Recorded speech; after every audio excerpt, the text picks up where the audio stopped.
Welcome to the Parenting Brief. I'm your host, Jessica Stewart-Gonzalez, an Arizona working mom and chief of the Office of Children's Health at the Arizona Department of Health Services. This show empowers parents with expert advice to navigate the ups and downs of raising young children, one episode at a time.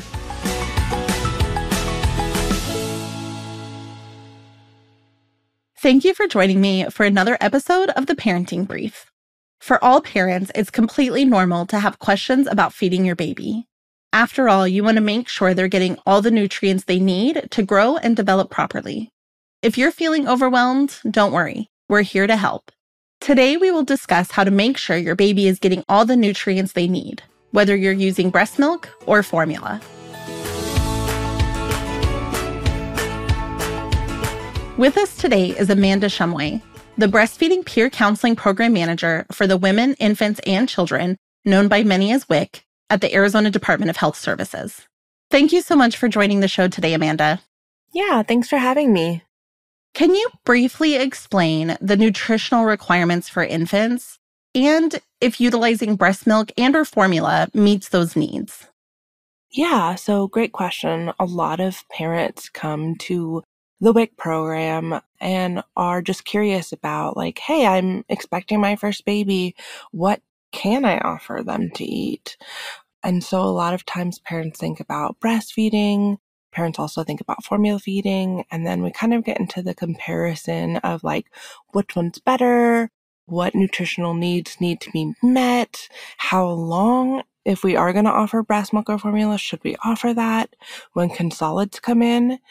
And so I guess the answer to your question in short, Jessica, is yes, breastfeeding and infant formula meet the needs of those infants who are growing and building those bodies. When it comes to deciding what works for parents and their families best, that is really what the WIC program is all about, kind of tailor-made for that family. And for those first 6 months or even up until that year, are the nutritional requirements that an infant has, are they met just by drinking that breast milk or formula? Yeah, 100%.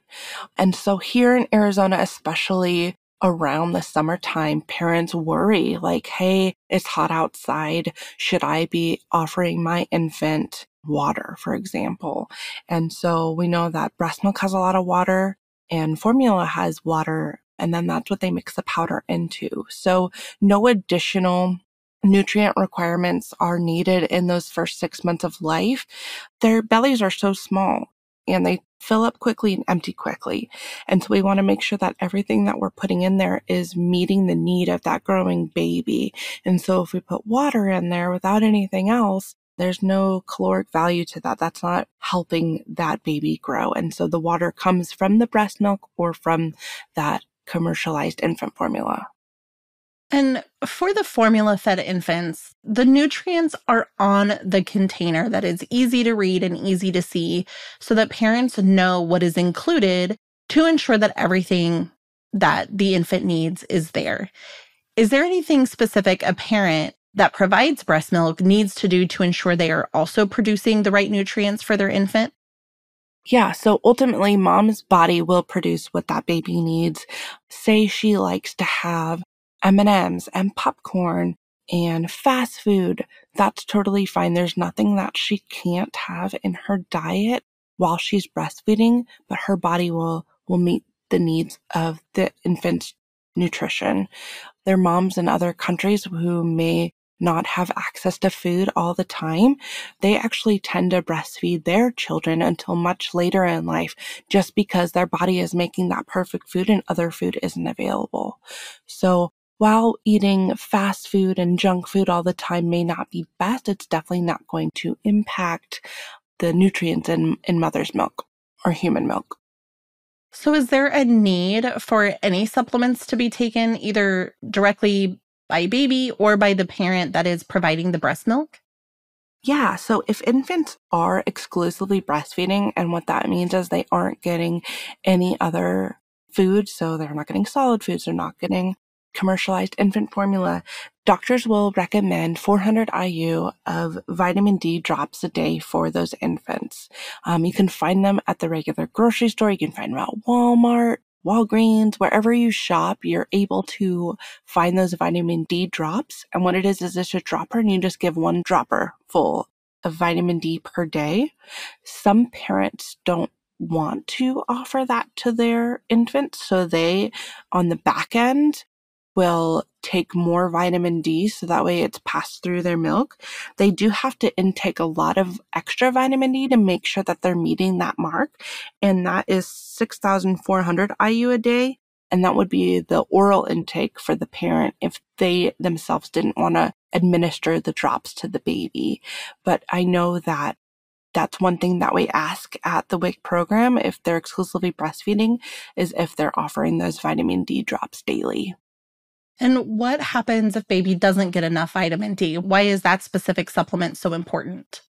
Yeah, so it's actually pretty interesting. I was looking this up in one of the resources that we have, and it says that babies who are born to vitamin D deficient parents are at a greater risk of vitamin D deficiency, which makes sense, right? Like if you grew them and you were low vitamin D, then the end product, which is the baby in this case, is going to have lower vitamin D as well. But the risk of vitamin D deficiency is that it's associated with greater incidence of cardiovascular problems later in life. And so that's why it's so important to make sure that babies right at the start are getting all the nutrients that they need. So formula is fortified with vitamin D to make sure that they're getting it. So it's already added to that, but we can't add vitamin D into our breast milk magically. So we just need to offer that dropper of vitamin D to make sure infants are getting what they need. How can parents tell if their baby is intolerant to a specific type of formula or have an allergy to something in the breast milk that is being provided? Yeah, that's a question a lot of parents worry about and wonder, especially in those first few weeks when, navigating parenthood is just so hard. So when it comes to like lactose intolerance, for example, a lot of children don't actually develop lactose intolerance until later in life, about year 4. And so at that point, breast milk or formula isn't in the question. Another great way to know if the infant is, let's say, allergic to mom's breast milk is in Arizona, we have that great infant screening, right? Newborn screening. And one of the things that is screened for is galactosemia. What that means is the infant can't break down the lactose or the sugar in breast milk. And so in that case, they would need to be on a special formula that doesn't have lactose in it or that sugar. And so most babies can tolerate breast milk and or formula in some kind of combination, one or the other.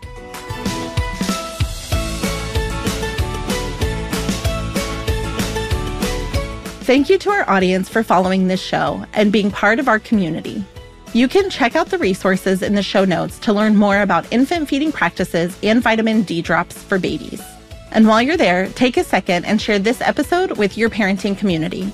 Until next time, this is Jessica. You've got this.